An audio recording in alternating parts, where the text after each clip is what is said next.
আমাদের যে অবস্থাটা দিলে আমরা এত যে করুণ অবস্থা সেটা আর বলা স্যার একদম মানসিক আঘাত তো এত পরিবারের লোক এখন যে একদম দেখা মানসিক আঘাত তো এখন আগে 10টা কথা এখন 20টা কথা বলছে আর 1 মাস হলে পাউলে যাবে অনেক জনের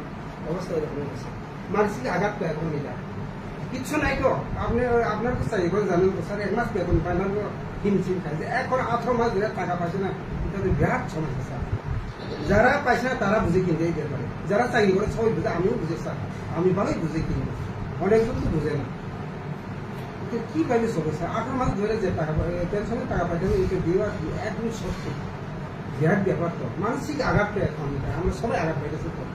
পরিবার লইয়া বাচ্চা লইয়া ছেলে মেয়ে লইয়া লেখাপড়া সম্পূর্ণ লইয়া চিকিৎসা করতে পারে না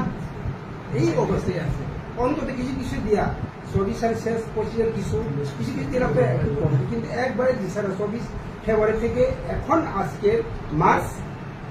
21 তারিখ পর্যন্ত একটাও দেওয়া হয়েছে না কারো দেওয়া হয়েছে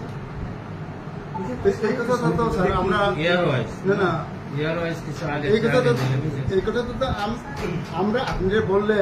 আমরা খারাপ পাইতেন কিছু নাই আমি তো ভালোই জানি আমি জানি স্যার আমি তো জানি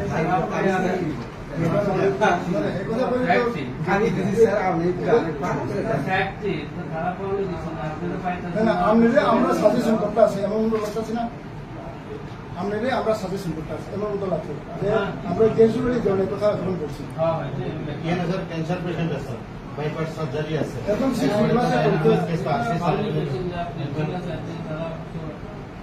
আছে